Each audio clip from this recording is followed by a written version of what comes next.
19 décembre 2018, elle obtient 845 voix contre 699 pour son challenger Wilfried Ruizu.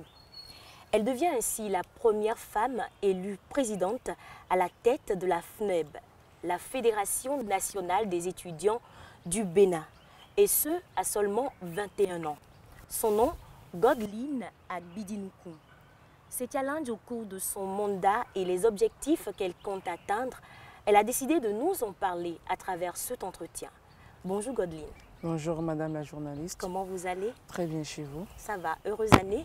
Heureuse année à vous. Vraiment. Alors, qui est Godline Agbidinoukou? On serait ravis de mieux la connaître. D'accord. Voilà, Francélia Godline Morenike Agbidinoukou, on m'appelle. Étudiante à l'École nationale d'administration et de magistrature, en 3e année, en administration des finances et du trésor. Je suis arrivée à l'université d'Abomey-Calavi en 2014. J'ai débuté la première année. J'ai fait la 2e année, mais en première année, j'étais membre d'une institution spécialisée de l'École nationale d'administration et de magistrature qu'on appelle AST-METI. C'est une institution qui aujourd'hui ne vit plus parce qu'on a été les dernières générations à avoir géré cette institution qui visait beaucoup plus à l'excellence des énarques. Et donc, j'ai fait partie du bureau directeur de cette institution pendant tout au long, je dirais, tout au cours de ma première année. Et ensuite, en 2e année, j'étais toujours membre du bureau directeur à une nouvelle élection. Et cette même année, j'ai été portée par mes camarades. J'ai été la 2e responsable de mon amphi en 2e année. Et c'est déjà à cette époque que la révolution, en quelque sorte, de la femme au pouvoir a commencé. Parce que pour une première fois, à l'ENAM, on venait d'être 2 femmes responsables, sinon d'habitude, vous verrez 2 hommes et vous verrez une femme et un homme, mais jamais 2 femmes. Donc on venait de créer cette révolution, elle s'appelle Firmin Ogun, elle était ma première responsable et je l'ai secondée au second plan. Alors, est-ce que déjà, parce que c'est un défi de quand même arriver à être la présidente de la Fédération nationale des étudiants du Bénin, alors est-ce que déjà quand vous étiez au secondaire, déjà sur les bancs, est-ce que l'envie déjà d'être responsable, de diriger, cela déjà, est-ce que ça a commencé par là ou c'est venu à l'université? Non, pas à l'université. Vous savez, le sens du leadership, ça se développe et, excusez-moi le terme, il y a des leaders nés. Il y a des gens, ce sont des leaders d'opinion simplement. Ce sont des personnes, même s'il y a un désordre, n'importe lequel ici, ils viennent, ils disent quelque chose, tout le monde a tendance à les écouter. J'étais ce genre de personne, j'étais ce genre de moteur. En première année, je n'étais pas responsable, mais quand il y avait un problème, toute petite, je m'avançais vers l'administration pour dire « Ah mais vous avez saisi le téléphone de tel camarade, est-ce que vous pouvez le remettre ?» Donc je n'étais pas responsable en film, mais je jouais ce rôle. Donc voilà, je n'étais pas responsable, rien de tout ça. Mais quand même, le sens du leadership est en moi, c'est inné. Voilà. Alors aujourd'hui, vous êtes à la tête de la Fédération nationale des étudiants du Bénin. Quelles sont vous-même vos impressions? Qu'est-ce que cela vous fait en tant que femme? Déjà, je peux dire que c'est un sentiment de fierté. C'est un sentiment de fierté non seulement pour moi-même, mais aussi pour ma famille, pour l'école dont je viens, parce que c'est aussi un défi qui a été relevé. Ce n'est pas seulement une première femme dans l'histoire, mais c'est également une école, une première fois qu'une école vient à la tête de la Fédération nationale des étudiants du Bénin. Donc c'est également une fierté pour mon école dans son entièreté et pour finir une fierté pour la gente féminine. Vous avez fait l'ENAM. Oui. Et est-ce que vous l'avez désiré vous-même? Est-ce que vous avez voulu vraiment faire l'ENAM? C'est une passion, l'administration, ou c'est venu comme ça? Non, c'est venu comme ça. Comme on le dit, vous savez, après le bac, en son temps, on déposait les dossiers au niveau de la direction et puis ils faisaient les études et ils envoyaient les boursiers, les demi-boursiers dans les écoles qu'ils jugeaient bons selon vos moyennes et vos notes au baccalauréat. Donc c'est sur ce fait qu'on m'a envoyé en administration des finances et du trésor. Et j'ai donc débuté à l'ENAM. Donc c'est un peu ça. Alors Godline, nous avons parcouru un peu l'université d'Abomey-Calavi. Nous avons pris l'avis de certains étudiants sur, bien sûr, l'élection d'une femme à la tête de la Fédération nationale des étudiants du Bénin. Et on va écouter ensemble leurs impressions. C'est vraiment une fierté pour moi parce que tout d'abord, on pense que les femmes ne peuvent pas faire ce que les hommes font. Et Godline, elle a vraiment assuré en prenant en charge ce grand rôle. Et j'espère qu'elle ira jusqu'au bout. Une femme à la tête de la FNEB, d'abord, cela participe d'une part à la promotion de la gente féminine. Et déjà qu'elles se sont toujours débattues pour la parité dans notre pays, eh bien, cela leur donne la possibilité de prouver de quoi elles sont capables. Ça me donne la joie totale. Je suis très fier quand j'ai appris qu'une femme est élue à la tête de la Fédération nationale des étudiants du Bénin. Ça me donne la joie et vraiment la joie qui m'anime, c'est indicible. Je pense que c'est une bonne chose qu'une femme a pu grimper à cette échelle de responsabilité. Ça contribue à promouvoir l'autonomisation des femmes. Donc je suis fier d'elle et je la félicite pour ça. Pour une toute première fois dans l'histoire, on a pu élire quand même une femme à la tête de cette organisation. Et c'est pas pour rien on l'a élue là, parce qu'elle a beaucoup de qualités. Donc, du coup, on espère bien qu'elle ne va pas nous décevoir. Avec son équipe, elle saurait mieux travailler pour qu'au niveau de chaque entité, ils savent quoi dire, comment régler les problèmes. Cette année, il y a une particularité, c'est que une fois que vous n'avez pas touché la bourse pour accéder à l'université, quels que soient les moyens qu'on puisse obtenir à partir de maintenant, on n'aura plus accès aux bourses. Donc il y a tant qu'elle combatte dans ce sens pour que les élèves puissent retoucher ces avantages sociaux. C'est le problème crucial qui mine l'université actuellement.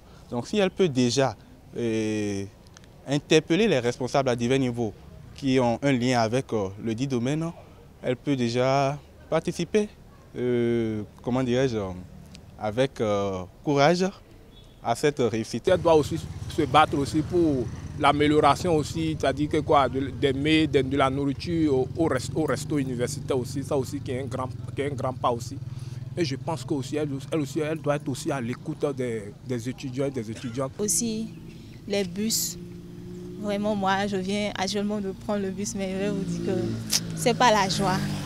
Donc, si elle pouvait nous aider à trouver d'autres bus pour essayer d'améliorer les conditions de bus aussi.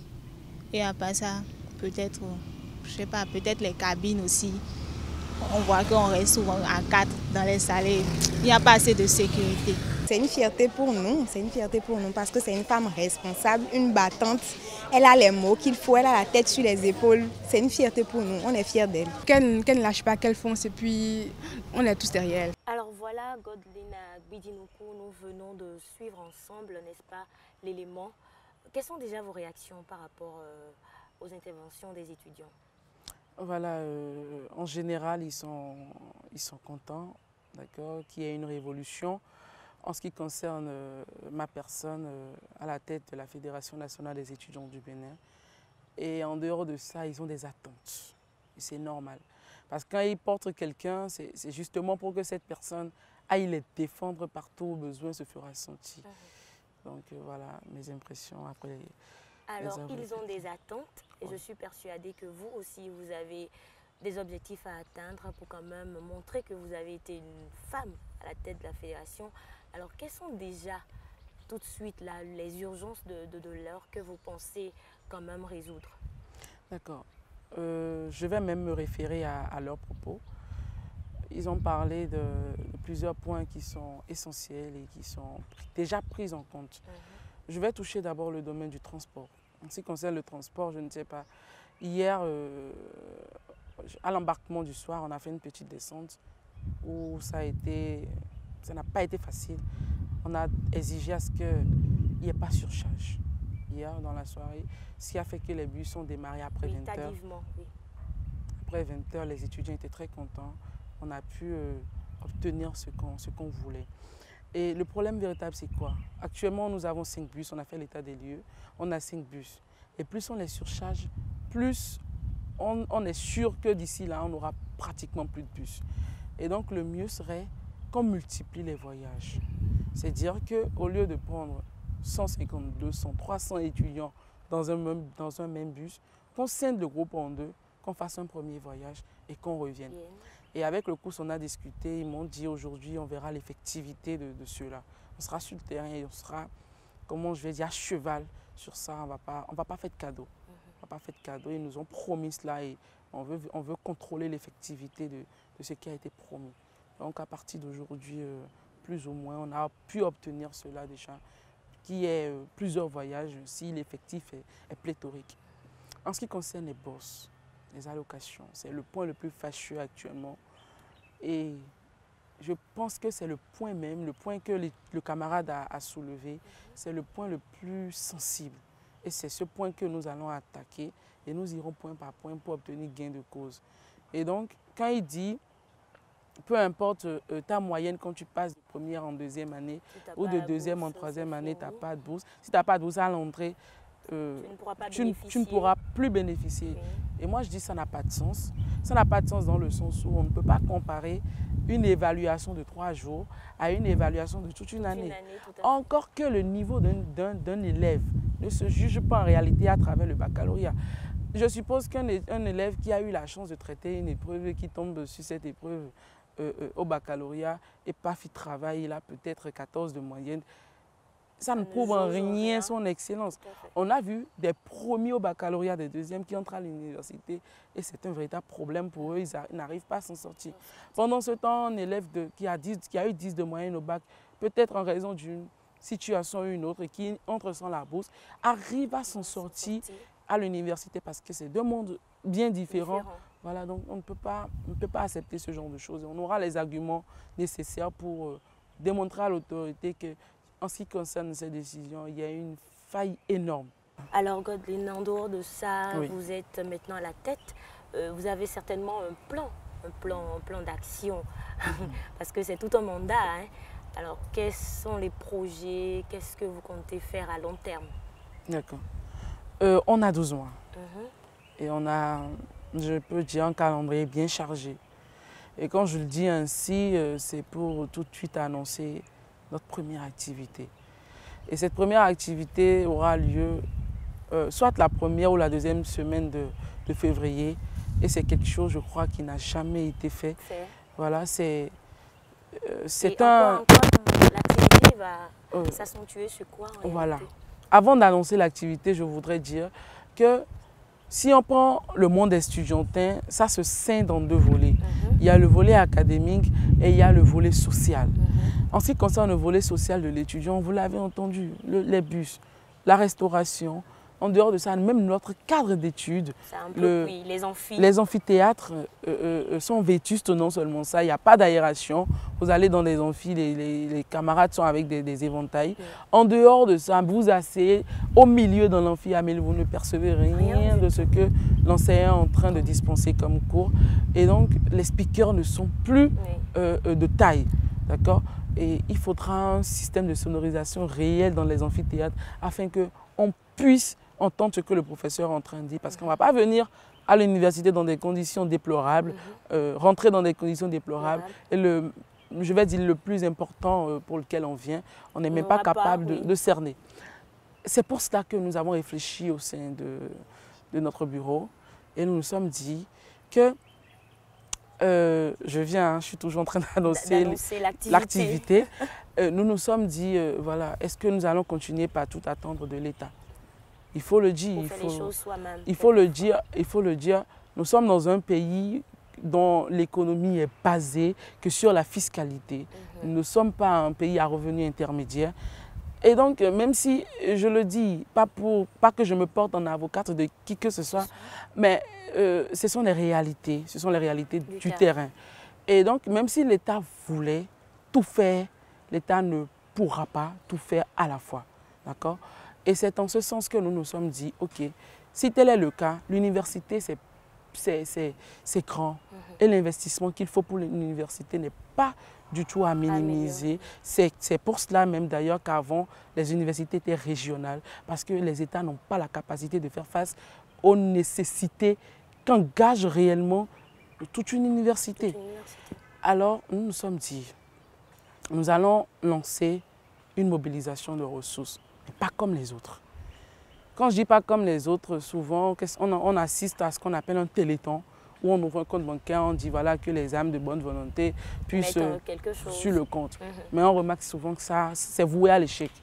Nous sommes donc dire que nous allons prendre le temps d'informer, faire de la publicité autour, de rencontrer les autorités, la classe politique, la société civile, les hommes d'affaires, les administrateurs et un peu de tout. Enfin, toutes les sensibilités de notre cher pays, nous allons les appeler au secours. Et ça va se passer comment? Ça va se passer en une seule soirée. Ce sera un dîner. Et on va l'intituler dîner de mobilisation de ressources, de fonds, voilà, pour l'université. Alors, à quoi va servir en réalité ce fonds-là? Voilà, le projet est pratiquement prêt. Normalement, aujourd'hui, on doit le finaliser et ce sera mis à disposition. Nous avons fait des photos de nos amphis, nous avons fait des photos de notre jardin U, voilà, notre jardin université qui est dans un état déplorable. Si l'autorité ne veut pas le faire pour nous, nous allons le faire nous-mêmes. Nous avons pensé à un réaménagement du jardin U parce qu'après tout, moi je dis, l'étudiant n'est pas que cours. Il faut aussi à des moments déstressés. Et c'est l'endroit où vous verrez souvent les étudiants se réunir, rigoler, papoter. D'autres même qui apprennent là. Donc nous nous sommes dit, nous allons multiplier les bancs publics et nous allons aménager et en faire un espace vert. Et voilà, mandater des gens qui en prendront régulièrement soin. Alors vraiment, Godline, nous vous encourageons beaucoup pour que vous arriviez, n'est-ce pas, à concrétiser toutes vos actions. Mais j'ai quand même une question. Ce matin, vous avez dit que vous étiez avec le recteur. Ça montre déjà que les choses commencent par décoller. Alors, est-ce qu'on peut avoir un avant-goût de ce qui a été dit?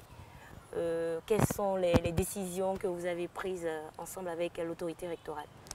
D'accord. On a discuté essentiellement, je peux dire, de deux choses. C'est de l'arrêté 034 qui n'est toujours pas respecté dans nos administrations, les faux frais que créent les administrations, les enseignants et tout. Nous avons demandé à l'autorité de prendre ses responsabilités. Si nous pouvons être utiles en quelque chose, qu'on nous le fasse savoir, qu'il faut que l'autorité puisse prendre ses responsabilités et que cet arrêté-là soit respecté de façon stricte dans nos entités. Ils nous ont dit qu'ils ont pris bonne note et qu'ils feront le maximum en ce sens. Et l'autre chose, ce sont les policiers sur l'université d'Abomey-Calavi. Nous en avons discuté, le recteur a dit que lui-même il souhaite voilà, qu'il partage enfin, vos avis. Voilà, nos avis et que si on lui garantit qu'on ne portera pas atteinte à l'intégrité des vies humaines et également comment je vais dire, au bâtiment, enfin, au bien public. Donc qu'il va essayer de faire partie les forces de l'ordre de l'université. Parce que nous lui avons dit, ils ne sont pas toujours courtois. Et même en dehors de ça, voilà, en dehors de ça, ça ne fait pas trop joli d'arriver dans notre université, de voir que c'est militarisé en quelque sorte. Donc voilà les deux points focaux sur lesquels la réunion de ce matin a porté. Alors, une avant-dernière question. Vous travaillez deux hommes, vous allez travailler avec des femmes, des hommes. Vous êtes une femme et le statut de femme, quelquefois, ça cause un peu de problème lorsque vous êtes devant des hommes. Mais je suis persuadée qu'avec votre leadership, vous y arriverez. Alors, quelles sont les valeurs que vous comptez bien promouvoir en ce qui concerne le travail? Je veux parler de la discipline, je veux parler de la rigueur. Alors, parlez-moi un peu de ça.